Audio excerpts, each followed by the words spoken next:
Corner, and today I am making up a farmer's stew. And for this recipe, you're just going to need a couple of pounds of ground beef. I buy the organic grass-fed. That's the kind we use all the time. So I'm using this, and I have 2 pounds here. You're going to need some vegetable stock, like 4, 5, or 6 quarts probably. Some onions, garlic, any seasoning you like, some celery, potatoes. These are red ones we grew in our garden, some carrots. I've got some green beans that I cut up and froze from our garden, and some corn that I cut off the cob and froze from our garden. I cut those up nice and small so they go into the soups and stuff. So when I'm ready to make soups, they're ready to go. So they're frozen, but that's fine. They'll go right into the jar and they will cook in the pressure canner.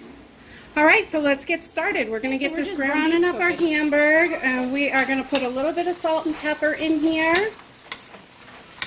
Just a little bit. Our vegetable broth has a lot of seasoning in it, and it was made with tons of onions and all kinds of veggies, and obviously, but it was really onion heavy. So, and we put seasoning in our broth, so in our vegetable stock. So I'm not going to put too much seasoning in right now, but you can add any seasoning that you like to do, that you like in your soups.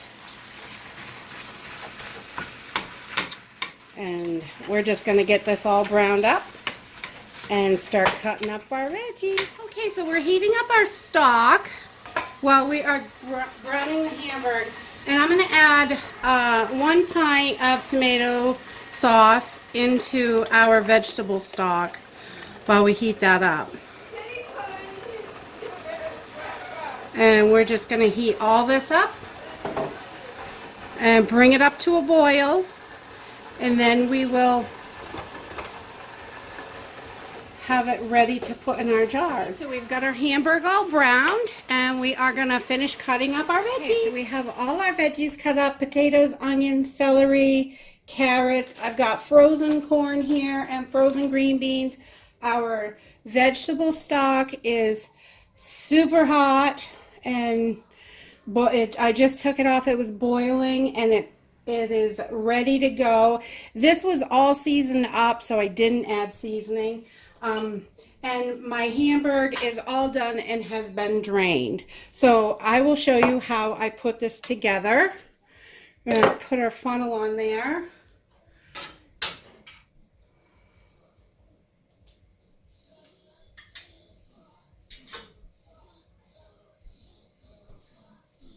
And I'm going to take just about a ladleful of the Hamburg, and we're going to put that in the jar.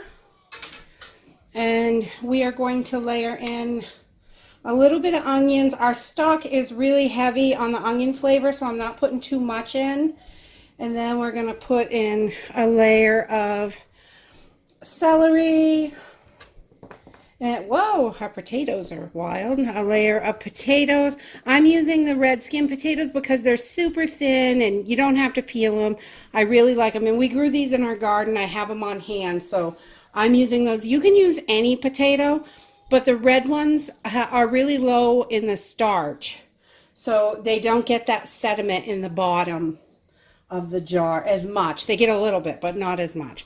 And then we're going to put a good layer of our carrots in there. Take a little bit of this corn. I just like a little bit of everything in this, and you can tailor it to whatever you like. If you don't like something, don't put it in. If you want to add something different, throw it right in there. This is good with zucchini too. That's little pieces of zucchini in there. That is super good. So then we are just going to take our ladle.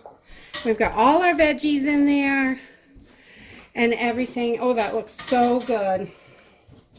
And we're just going to fill this up to about 1 inch headspace.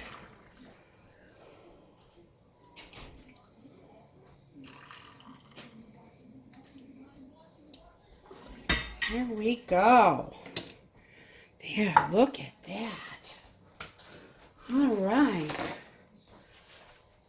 So we are just going to take our little debubbler, my little Tupperware beauty here, and just make sure there's no air bubbles in there. There probably aren't any in this because there's nothing really hugely chunky. And we are just going to take a paper towel with a little bit of white vinegar on it, and we're going to wipe our rim just to make sure there's no grease from the hamburger or anything on there. And then we're going to add our lid. And we're going to put a ring on here. There we go. We're just going to do it finger tight. Just like that. And we're going to put this little baby in the canner. And I will bring you back. We have all our jars filled. And we are just loading up the canner. It's a little warm. You want to be careful. I like to live dangerously. I don't recommend doing it this way. The pot is warm. But we have 16 pints. Wide mouth pints. That's all that's going to fit in this. It will hold 18 regular pints, but it only 16 of the wide mouths. And there you have it. 16. So I want you to get a steady stream. This has been coming out for about 10 minutes. I'm not sure if you can see it, but there's a steady stream of steam coming out. You're just going to add your weight, and we're going to do 10 pounds of pressure. And because there is meat in here, we are going to process this for 75 minutes. So as soon as this starts jiggling, we'll set our timer for 75 minutes. So we just pulled our farmer's stew out of the canner, and it looks so delicious. I can't wait to eat these. They are just packed full of garden goodness and some organic ground beef. Oh, it smells so good in here. So you can eat this like as is, just heat it up and eat it like a soup, and it's really thin, or you can thicken it up a little bit if you like it a little thicker. I personally prefer a stew over a soup. So I will thicken this up. I'll probably make a little roux. That's a quick, easy way to do it. And I got 16 pints. The pantry is filling up. 1 pint makes a big, hearty bowl of this stew. And I just thickened it a little bit with a roux.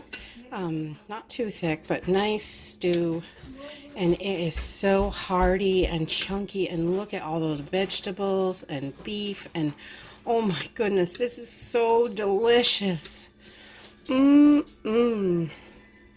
Thanks for watching.